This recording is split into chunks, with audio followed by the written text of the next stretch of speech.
All right, are you ready for this? This deep dive is it's a real head scratcher.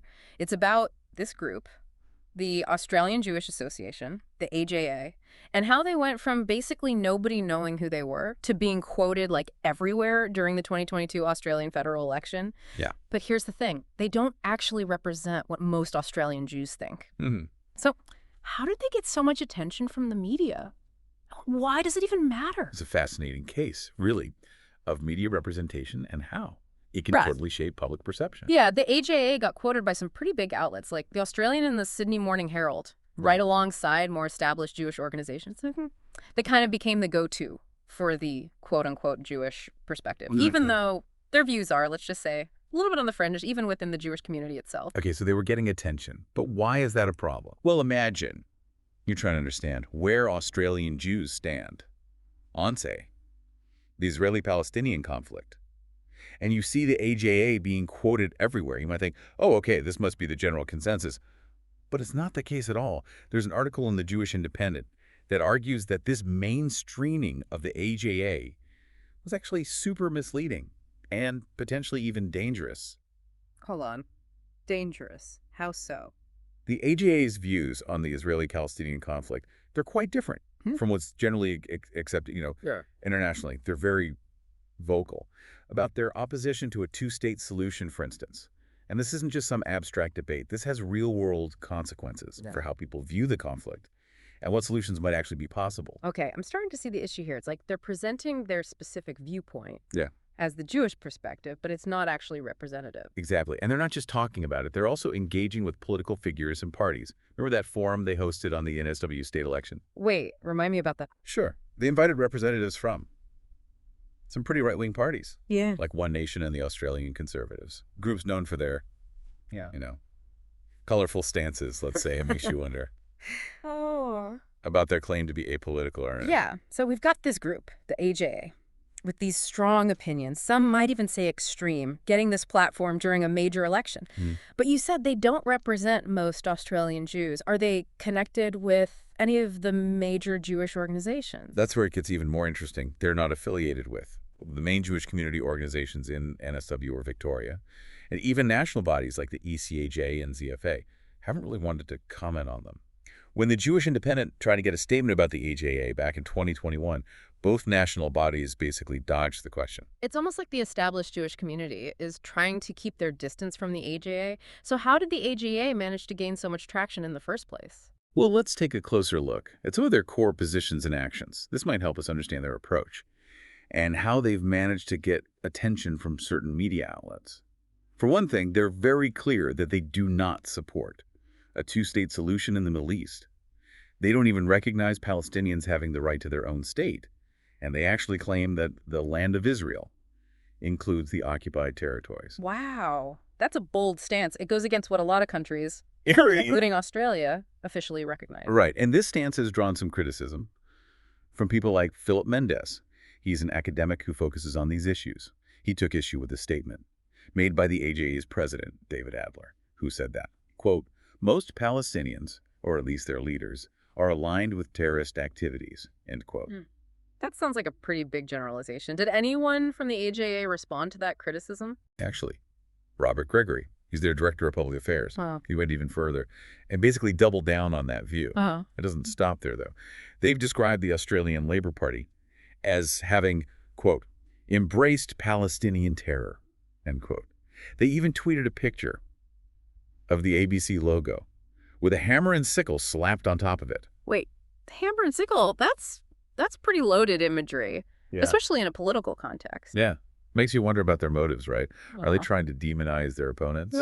by associating them with communism? It definitely casts some doubt on their claims to be apolitical. So, we've got this group, the AJA, with strong opinions that are arguably out of step with most Australian Jews, and yet they're getting this significant platform during a major election. What's going on here? Yeah. You have to remember that the media landscape is complex. Media outlets are always looking for voices to represent different perspectives. And sometimes they might not do enough to make sure that those voices are truly representative. It seems like the AJA has been pretty strategic in how they've presented themselves, using strong language and imagery. to get attention and frame their opponents. Absolutely, and to understand their tactics even more. I think we need to take a look at some of the more controversial things their president has said. David Adler. Okay, let's do that. Fill me in. What's he been saying? Well, David Adler is on the advisory board for Advance. It's a pretty prominent no-campaign group for the Indigenous Voice to Parliament referendum. And some of his comments about Indigenous Australians have been, let's just say, not well received. Oh, boy. This is where things get really sensitive. What kind of things was he saying? He shared some photos of Stan Grant, the very well-known Indigenous journalist, and he was questioning whether Grant was intentionally darkening his skin. He even used the term blackface, which, as you can imagine, caused a lot of offense. Yeah, that's not a good look. And then there's Senator Lydia Thorpe. He made comments suggesting that her Aboriginal heritage was somehow questionable just based on her appearance. So he's making judgments about people's identities based on how they look. That's pretty disturbing. And then, probably his most controversial statement was about the challenges faced by a lot of Indigenous communities.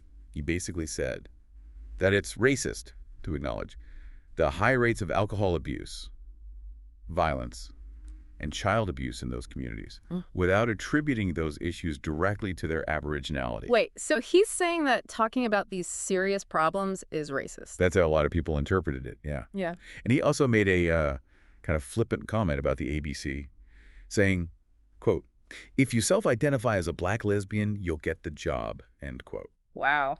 These are some seriously problematic comments, especially coming from someone who has a position of influence within the No campaign. Exactly. And when he was asked about these comments, Adler refused to apologize. He insisted that he has Aboriginal friends and therefore can't be racist. Right, because having friends from a particular group means you can't say or do anything offensive towards that group. It's a pretty common deflection tactic, and it completely misses the point. Yeah, absolutely. His words have real-world consequences, regardless of his personal relationships. And it's important to note that his comments were met with strong criticism, not just from Indigenous leaders, but also from within the Jewish community. So there was pushback from both sides? Yes, definitely. Lydia Thorpe condemned Advance for working with Adler. She called it a, quote, racist no campaign, end quote. That was basically emboldening these harmful attitudes towards Indigenous people. So she saw a direct link between Adler's rhetoric and the overall climate surrounding the voice referendum. Yes, and she's not alone in that. Mark Leibler, he's a very prominent figure in Australian Jewish affairs. He publicly denounced Adler's comments, calling them, quote, disgusting and grotesque, end quote. He even said that Adler's views are completely incompatible with Jewish values and represent an extremist fringe. That's a powerful statement coming from someone like Leibler. It really shows how far outside the mainstream Adler's views are, even within his own community. Right. And Leibler's condemnation carries a lot of weight because of his long history of advocating for Indigenous rights. He co-chaired the 2012 expert panel on constitutional recognition of Indigenous Australians and the later council. That led to the Uluru Statement from the Heart. So when he speaks out against someone like Adler, people listen. This whole situation is really revealing, isn't it? It shows how the media can sometimes amplify voices that don't actually represent the broader communities they claim to speak for. Absolutely. And it highlights the importance of critical thinking, especially when we're dealing with potentially biased sources of information. We can't just take everything at face value. So we've covered a lot of ground here. We've looked at the AJA's sudden rise to prominence, their controversial stances, and the very disturbing comments made by their president. What does this all mean for our listener today? Why should they care about this story? I think this deep dive shows how important it is to be really discerning consumers of information. We have to be aware of the potential for bias, even in sources that seem reputable. And we need to actively seek out diverse perspectives, especially on these complex and sensitive issues. That's a crucial point. Just because a group or individual claims to represent a community, it doesn't mean they actually do. And media coverage, while important, can sometimes create a distorted picture of reality. We need to be aware of that. Exactly. It's our responsibility to think critically about the information we come across and form our own informed opinions. We can't just passively accept everything we hear or read, especially when it comes to matters as significant as these. This has definitely given me a lot to think about. It's a reminder that even seemingly straightforward situations often have layers of complexity that we need to consider. Yeah. And that's what makes these deep dives so valuable. They allow us to explore those complexities and nuances. You can yell to see things from different angles. Well said. But before we wrap up, I have one more question that's been bugging me. We talked about the AJA and their controversial views, but this situation raises a bigger question. How can we, as individuals, navigate a media landscape where less representative voices are sometimes amplified, even unintentionally? That's a great question. And it's one we all need to be thinking about. In today's world, information comes at us from all directions, and it's not always easy to figure out what's fact and what's fiction, what's biased and what's objective. So what are some practical things we can do? We're all busy people. We can't spend hours researching every single issue. That's true. But even small changes can make a big difference, like start paying closer attention to your sources. Who wrote the article you're reading? What's their background? What might their biases be? It's easy to feel overwhelmed by all this. Media manipulation, political maneuvering, questions of race and identity. It's heavy stuff. It is. A lot to unpack, but Right. that's why I think deep dives like this are so important. We don't shy away from those tough conversations. We jump right in, and we try to make sense of it all together. Exactly. And even though there aren't always easy answers, I always walk away feeling more informed and, honestly, more empowered. It's like, okay, the world is messy, but at least I'm engaging with the mess, you know? I totally agree. I think this deep dive especially highlights something really crucial. It's not enough to just passively absorb information. We have to be active participants, questioning what we hear, seeking out different viewpoints, and ultimately forming our own conclusions. So any practical tips for actually doing that? Because let's be real, most of us are busy people. We can't spend hours and hours researching every single issue. Yeah, that's true. Even making small changes can make a big difference. Like, Yeah. start paying attention to where your information is coming from. Who wrote the article you're reading? What's their background? What might their biases be? It's like that old saying, right? Consider the source. It's so easy to forget that every piece of information comes from somewhere, and that somewhere probably has an angle, even if it's not obvious at first. Exactly. Another good tip is to make an effort to seek out diverse viewpoints. If you're only reading or watching things that agree with your existing beliefs, you're really missing out on a whole world of other perspectives. It's so easy to get stuck in our own echo chambers, especially online. But stepping outside that comfort zone can be really eye-opening, even if it means having some of our assumptions challenged. Yeah, challenging assumptions is key. It's how we grow. And in a world with so much misinformation, critical thinking is more crucial than ever. This deep dive has been a masterclass in critical thinking for sure. We've explored how the media represents things, the complexities of identity politics, and Yeah. We've grappled with some uncomfortable truths along the way. we have, and we did it all together. I always say, knowledge is most valuable when it's shared. Absolutely. So true.